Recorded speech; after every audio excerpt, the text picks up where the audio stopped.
King Agrippa. Why? Because I want my residents to know what a healthy church looks like. So they see Matthias coming in, Peter's getting stronger, sees the church growing, Ananias and Sapphira, then Stephen come along, oh wow, and then Saul gets saved, off your horse, buddy, all the way up to what he did in sharing with Agrippa to the point where he says, you almost persuade me to become a Christian. That's my goal. So if we take the residents that far, they know what to look for. So they used our church for 12 weeks, and now they go looking. And they have to bring back the bulletin and the sermon notes. Why? Bulletin tells me you were there at the beginning of the service. Sermon notes tell me you were there at the end. They come back to your program director who will look them and check up maybe on the doctrine of the church. It's got to be a solid Bible, teaching, Bible. Christ is the only way to salvation church. It's okay if it's a charismatic church, but no Jehovah's Witness, no Mormon. And we don't do Catholic either. Can't even go to the Catholic Church. It does not teach Jesus Christ as the only method of salvation. Not doing it. So, as a result of that, they're going to go to church all through phase 3 and 4, bring back the sermon notes and all of that, because in phase 4, you're going to choose a church that you believe God's calling you to join. That's the 4th phase. Now, let me go back just to share with you a little bit about the class. Every single solitary course is written the exact same way. Read, then review, then reflect. Every single course has 8 lessons, because we do it in phase 2, which is 8 weeks long. So what happens is the residents get the classes, the lessons for the 8 courses that they're going to, or 14 courses they're going to have. There's 26 here, so they don't get this whole notebook. But by the time they're done at Dallas Life, their notebook is almost this full. What happens is they read the read section, which is the beginning. Very, very simple. I needed to write it from the perspective that it could be a staff member that teaches it, a volunteer that teaches it, or even if it needs to be done online. So when I do have this program goes to a shelter, they get all the downloadable courses. They get it on zip drive, and they get these. They never buy a notebook from me. It's theirs, and they've got it. What happens is there's the read section, which is about a page and a half. They read that in their room. Then reflect, the review. They have a fill in the blank on what they just read. Whether you're auditory or visual, that learner needs to see something at least twice. That's how we do it that way. They come to class with the fill in the blank already done. When they do the fill in the blank, we go over it in class. There's the read. There's the review, fill in the blank. And it ends with reflect. We'll say something like, based on lesson 1 of anger management today, when we talked about the HALT principle, H-A-L-T, hungry, angry, lonely, or tired, you're more likely to go off on somebody. What did you learn today that next time will help you think before you blow up? And they have to write a journal entry that's 3 paragraphs long, at least 3 sentences in each paragraph, and they have their journal. Told AT&T about it. They gave me 500 journals because they liked the idea. So that's how they do the journal entry. So they read it, then they review it. Our staff member or our volunteer goes over the review with them, introduces the reflect. The resident writes the reflect. Sometimes they share what they wrote in the reflect. Sometimes they keep it personal. I saw a hand. Quick question. What do you do if you have a resident in phase 3 who is no longer church? Well, they're every week they're checked by their program director. So we have a program director, then we have a men's manager, a women's manager, and a senior overcomer manager for our senior citizens and those with disabilities. So then there are program assistants. So it's a staff of 5 in Homeless No More. And so they have enough people, they can look every week to see how that person's doing. He doesn't get far into phase 3 without going to church before he'd be pulled into an office. Based on last week when we said this would be your first week going, what church did you visit? And so we give them 3 or 4 or 5 within walking distance of Dallas Life. Because I have Tony Evans and T.D. Jakes that are both supporters of our program. Love them both. Can't get them in the same room, but I love them both. And then I got First Baptist, then I got Reunion across the street, then I got... So they can go to any of those churches or their own church. Some of them had home churches before, but they have to show they did indeed go to a Bible-teaching, Bible-believing church. Good question, though. Yeah. So read, review, and reflect makes them think through, makes them hear twice, makes them talk about. Sometimes I'll say, instead of a journal entry today, that's going to be 3 paragraphs, we talked about toxic relationships. Draw a line on the center of your paper. On top, I want you to put toxic. On the other side, I want you to put non-toxic. Write the names of your friends. Just it helps you to see how many are stronger, how many need to go. If you just see it in print, sometimes it challenges you. We talk about women having far more friendships than men. Far more friendship. You know, women commiserate and men compete. That's just the way it is. You'll be in a shopping mall and 2 guys are sitting on a bench and both of their wives are in the candle store. The women come out and say to the men, "What'd you do?" "I talked to this guy. Made a friend." "What's his name?" "I don't know." Well, the guys are only talking about the cars that they drive. "Oh, too bad you only got that version of that Chevy. I have the newer one." You love it. The engine purrs. They're always competing. The women, on the other hand, they're in the candle store saying, "Your 21-year-old doesn't want to work. Neither does mine. And now I can't get him to even clean his room."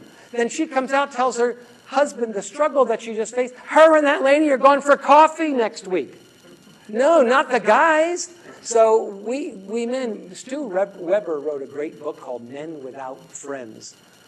Great book, really looking at why that happens. So women, you just commiserate so much better and get along better.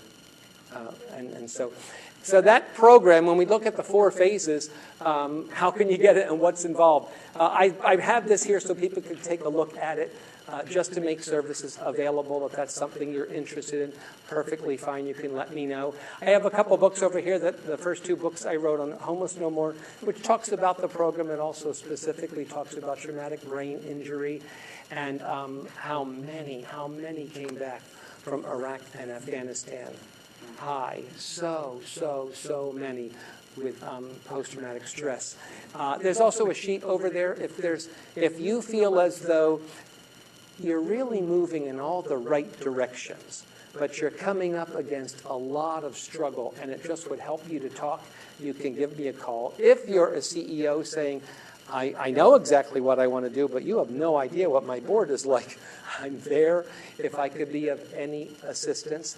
If somebody's interested in Homeless No More, the long-term program, you could let me know. We can talk about that. It's a $19,500 program. I'm in 5 different states. Only when I do conventions like this do I offer it at half price. So it is half price of that. But it changes lives. To me, I don't want to do anything with the remaining few years I think we have left in the world that's going to get me more housing.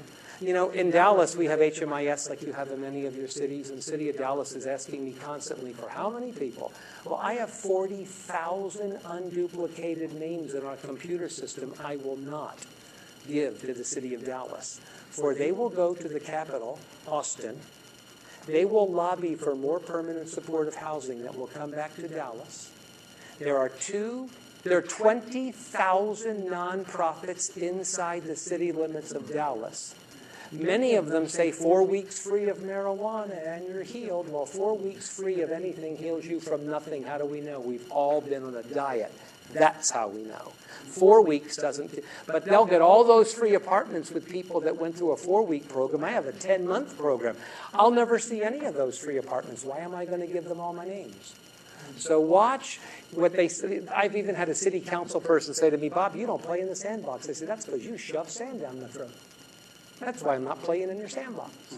So you come to your own conclusions on how far you can go to partner and work with.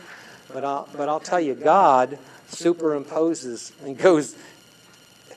Deuteronomy says, all you need to do is be still, and he will fight for you.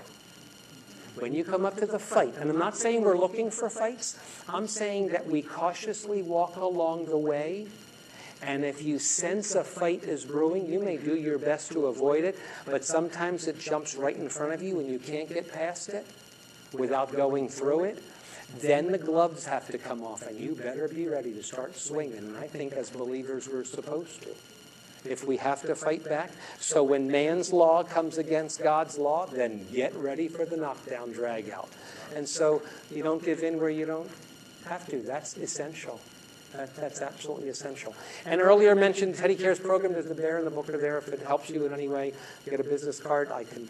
It was just a God thing. Now I have 7,000 of those already paid for. What we do is we put a flyer in a lucite picture frame in Dallas in 6 places where women between the ages of 30 and 70 wait for services to be rendered, because that's my target audience. So we put them only in daycares, doctor's office, dentist's office, nail salons, churches, and counseling centers. Those 6 places. If any of my staff members place one there and get a picture of the doctor or the dentist or the counselor's business card next to it, they get an extra vacation day. Someone comes to me and asks, can we do an Eagle Scout project? Yes. Eagle Scout project ends up on your resume for the rest of your life. Therefore, I'm telling you what you have to do. You don't tell me. You have to put 50 of these flyers throughout the city of Dallas, or I will not sign off. I won't even do your program. Then I get 50 more flyers out there. We ask people on that flyer, scan this code, donate $50, and pick the city in the United States you would like that bear and book to go to a homeless shelter. It costs me about $31 right now to get the bear produced, the book produced, shrink wrap it, and mail it anywhere in the United States. The remaining $19 we put into an endowment for the future of Dallas life. So when I did that, I had my major donors gave me $397,000. I kept $47,500 and made it for marketing. I took $350,000 at $50 a bear and book. That's $7,000 were sponsored. I have 7,000 books and bears in my building, and that's why I'm asking who could use them. It's free of charge. I'll mail them to you. You're not even paying shipping. But these kids that come to us, they never ask to be in our shelters. No. They're there because somebody else made a bad decision. We can love them, and we can love the parents, and many times they're happy parents, and they were maybe undereducated or underemployed. They're not all high, they're not all drunk, they're not all mentally ill. They just need help. They just need help. So I don't care if those kids never remember the name Dallas Life. I want them to remember that there was a time where we went someplace and they loved and cared about us. You all don't know the name Charles Wolford. Charles Wolford was on my board of directors, and for those of you that are very familiar with Citygate, he took over for Don Schisler in Fort Worth, Tarrant County. He's now the director of that shelter. He was on my board of directors, and we were friends. He comes to the very first board meeting to introduce himself and says to the board, I was 9 years old and my mother took me here to live. They were flabbergasted. 2 weeks ago, I had him and his staff come, and we were walking downstairs as I showed him the remodel, and he said, I just have to stop right here. And I said, what? And he got really emotional when he said, this is the hallway I walked down to get a pair of sneakers. I said, how long did you stay? He said, a long weekend, and then we left, but I never forgot. My mother was happier when we were here than what she had just gone through. I said, well, then praise God, he did his job. God did his job, and we knew he always would. So you never know who's going to come through your doors. We're never going to know. God just takes perfect care of us. He takes care of me. He takes care of you. Questions, things you want to know. It's 4:34. We're going to know before I close with a final story. What you got? We have about 80 kids that stay with us. We have about 100 people that come in never wanting Homeless No More. So I have a pay-to-stay program at $15 a night. About 100 people every night are in that. Then I have about 160 in Homeless No More. Then I have about 40 that are in Senior Overcomers. My wife runs it. She's wonderful with the mentally ill. She's been married to me for 42 years. Then we have a group of people that are with our veterans. The veterans are pre-screened, as in some of your cities. I think they pay me $60 a night for up to 27 vets that stay with us. And so they pay us for that. The unique thing about Dallas Life is that we generate more than 1/3 of our own budget internally. I have a convenience store that makes about $400,000 a year. Pay-to-stay program brings in $400,000 a year. The veterans program brings in 280, and our daycare brings in 300,000 a year. We're even approved for kindergarten, and so yeah, we're making money on all 4 of those programs because one day I'd like to leave Dallas Life as the first self-sustaining homeless shelter in America, never needing to raise another dollar, just live off of what I hope to be a $40 million endowment at about 8%. We can still do it. And so that's part of what Teddy Cares can help with as well. So because foundations will eventually say, you got Jesus, I'm not interested. Eventually they'll say that. And government dollars are eventually going to say, can't do anything religious. And eventually you're going to have people in churches, they're overspending now. Christians overspend. They'd rather go to Taco Bell 4 times a day. What? And so they don't have the money to put into their church offering. So pastors don't want to let us take them out for lunch and get on their monthly budget. They don't want to do that. But I can go to a pastor and say, what if I could do a one and done? Come in and show a 3-minute video and then be in the lobby of your church with a table of bears and books and a couple of tablets. Your people could slide their card, honor their grandchildren with a teddy bear and a book to a homeless child for each grandchildren that they have. In some area of the country, doesn't matter where, I'll ship them anywhere. And I don't have to be in your monthly budget, and I'll never be back to ask for money again. Then they like that because their church people connect with us, but they don't have to write us a check every month. Strange. We have to change the way we raise dollars because God's people aren't always careful with their spending. Yes, sir. Okay. What is the attitude of those who pay to come and stay overnight? Attitude, it's been there for years. They're only allowed in the system for 1 year. After 6 months, we say, 6 months from now, you'll either have to get a mental health evaluation, join Homeless No More, or leave. Whether you stay 1 day a week or every single day. They use all the services that we offer because we have medical, dental, vision services, counseling. All those things are available to them. I teach one class in the chapel first Monday of the month and invite all of our brand new guests in just to consider it while they're having to pick whether they want pay to stay or program. Because everyone who stays at Dallas Life gets a lavender bed ticket for 3 days. First 3 days, they watch me on video twice a day describing the programs that we offer. On your 3rd day, not your first, not your second. On your 3rd day, you pick the program that you want. And so by then, they know enough about what it is. So those folks that have been in the pay-to-stay program, we don't know a whole lot about them. Many of them are working. They come and go, but they have a curfew. They follow the guidelines like everyone else. They respect security. We have a limit on what they could bring, and it works just fine. Sure. Do you have a waiting list for your program? No. I have 500 beds. I'm the only shelter in Dallas that's not full because I have rules. It's not a flop house. They don't come in. They don't tell me the way it's going to be. We tell them, structure is out of your life. We will help put it back in. But you don't. I want to say we're biblically expectatious more than strict. I have about 85 policies in a bound notebook at the front desk that legally protects me. If you have policies at your front desk, let me tell you this. A judge said to me, no judge in any courtroom in America wants to hear a scripture verse repeated by a defendant. So I can't sit and say, the reason Joe and John can't have a bedroom together is because 1 Corinthians, I object. What you have to have is a policy. So my policy states, we have a number of bedrooms available for people with children or those that are married with a legal Texas marriage license, one man married to one woman committed in that relationship. That's what the policy states. Because my lawyer said the judge will say, I don't care about the scripture. Do you have a policy? Yes. Did you follow the policy? Yes. Is there anybody that could come along and say you exempted them from the policy? Absolutely not. Then you win the case. Because you have a policy that you followed. Have a policy, you'll never lose.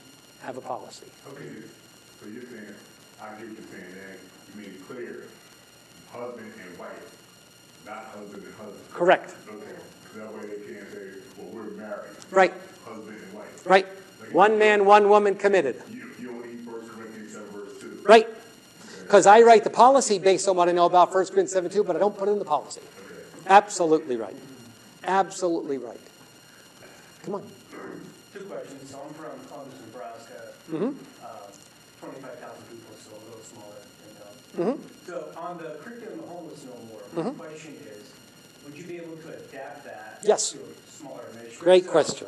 I run the Discipleship program there, and it's a year-long program, so we have phases like you. It's not as the same as yours, obviously, in that way. So would I be able to adapt it? Obviously, the most disciples I've ever had at any given time is 5. I don't know. In Flint, I had 6. Okay. And then with that, is your curriculum, like, it has to go by these phases? Would you be able to adjust it? Great. Now, all the curriculum is taught in phase 2.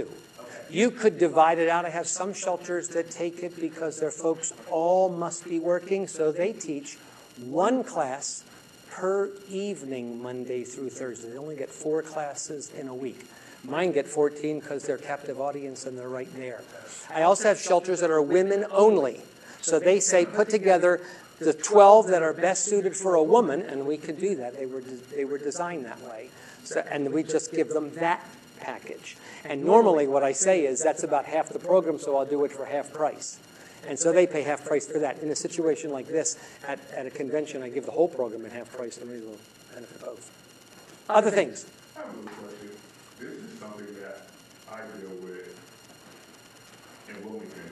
Like we had some people come in, they're overnight guests, they're not residents yet. They come in and they want to say they don't want to attend our church services because they're Muslim. And then again, I always put the script on because I got to tell you what. Right. Why don't you go to the mosque? Well, the only program I offer for free is Homeless No More. So if you come in with no money, on your 3rd day, you know this is your only option. I had a woman in a full burqa said to me, I have no money. I said, I understand. I'm not Christian. I said, I understand that. You don't have to be Christian to join Homeless No More. However, you know that's the only way you can stay, and you know that the classes are all based on Christian principles. If you have no money and that's the only way you can stay, you're the one that has to be conducive or work around that. So if you go to those classes, that's fine. If you're going to get up and repeatedly tell my teachers what Allah says, you're never going to make it. She made it 5 days. 5th day, she got just what I thought, and she had to leave. But the option was there. Everyone can stay. Why? Because Jesus met a person's need where their need was and then told them what their greatest need was. Welcome them in. Have a way they can join, but on your terms. Yes, sir? So let's say you have a guy going through your program, and he's fairly interested, he's a couple months in, have an issue where he either leaves or gets dismissed for Great. whatever reason. Great question. What is the timeline that he can reach? Fabulous. So anyone can go from pay to stay directly into Homeless No More, but you can't do the opposite. If you decide you're going to join Homeless No More, you sign a contract, you really believe you want a Christian program. Other shelters are recommending people to me because they know we have a Christian program. There's 2 places in Atlanta that send me all of their people wanting long-term programs. So if you leave, you must be gone 30 days before you can come back in, and you can only go through Dallas Life 3 times in total before either we're doing something wrong or you are, and I'll give you a bus ticket to get you out of the state of Texas. I will not send you to Lubbock or something. Out of the state where you have to leave. You're allowed through 3 times. Yes? How do you guys handle people in your program who's battling mental illness? Sure. We have Metro Care, which is the mental health providers through the government with HUD money that comes in every Tuesday from 7:30 in the morning till 5 p.m. And they're prescribing, they're counseling, and then their medications arrive 4 days later. They're put in a locked rotating safe where my staff can only open it, give you the bottle, you take out that day's dosage, and the rest gets locked up because we're not medical professionals and can't dispense meds. So you're dispensing your own. Then my staff works with you in all the other areas of recovery. So I can take someone who's dealing with manic depressive schizophrenia? No. doesn't work well at all. And so MetroCare will take a close look at the severity of the mental illness and tell my wife whether that person will make it there or not. We could take any addiction except heroin. Those coming in with heroin, they go to Parkland, which is where President Kennedy years ago died. That's the county hospital in Dallas, and they would go to detox there. So who pays for that program? The government does. MetroCare, yeah. All that is MetroCare. I write a letter for them every year as it helps them get their funding, and then we never pay. We get a psychiatrist, a PA, and a secretarial office person that comes every Tuesday all day. Now, What's that? I'm sorry, there's a distinction, you're making a distinction between government money comes. Now, does that government money then have someone from the government say, you have to hire whoever? Great question. No, I see what you're saying. You're taking government money by having MetroCare in the building. Yeah, every year when I sign the agreement with MetroCare, we change the phrasing on the contract, and they sign it every year because we're kind of the biggest show in town and they need us. So they know that our hiring, all we have to do is change hiring practices with a few words that our attorney changes. It's our hiring practices we stay adapted to, and MetroCare understands it. We don't have MetroCare change their view. We just are able to adhere to ours. And we only hire believers. Yeah. Because if you're hiring non-believers, you are worse than just taking government money. I say that because I mean it. You want to argue with me in the hallway, let's keep it out there. But if you want to start hiring non-believers to come in and bring people to Christ, you're an idiot. Yes. Did you have something you want to say?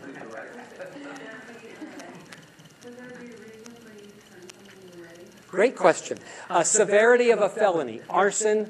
Wow, I always say, I had one murderess that I let stay at Dallas Life. She said to me, I know you do a background check on everybody. I actually killed my husband. He beat me for years. He was a drunk. Every night he beat me. He came home one night, swung at me. I ducked, hit him with a lamp right in the forehead. He died. Well, our director of operations knows a Dallas detective very, very well who went into her records. That's exactly what happened. I called her in my office. I said, you know what? We actually read your file. I believe that was self-defense. I don't believe you're a threat to anybody here, so you can stay. Most of the time, murderers can't stay. Depending upon the nature of the felony, anything against a child, no, because we have women and children in our building. So I have 4 floors. Each has 25,000 square foot of space. So all the men are on the 3rd floor, women and families on the 2nd floor, because I have a women's dorm that holds 90. And all the way around the periphery of the 2nd floor, I have 51 private rooms. The smallest holds a twin-size bed and a nightstand. The largest holds like 5 king-size beds, so I've had families with 10 children. And they can get a couple of cribs in there as well. And then 1st floor is executive offices, chapel, and food service. And the basement is counseling, a conference room, and homeless no more. Mm-hmm. So do you allow sex offenders to stay? No. There's other shelters that we partner with in the city that do. Yeah, there's a city-run shelter, but they can't take families, so they give me the families. We refer the sex offenders. They take pets. I don't take pets, so we refer to them. You can, of course, come if you have a service dog. I say that in jest. We've had people with support iguanas, really. That's like, I'm going to bring my pet M&Ms because I just have to have them. One more question. How do you keep your people from mating? Great. No fraternization. I say 2 dead batteries can't start nothing. That's what I love to say. 2 dead batteries. But now, of course, that's not to demean. You have to laugh sometimes at what we do. But yeah, they know there's a no fraternization policy. So my staff is used to coming up and saying, sir, are you married to this lady? No, well, you're not supposed to be. So our chapel is separated men's side, women and family side. Our dining room, men's side, women and family, or women and families are down the center. So they kind of leave each other alone.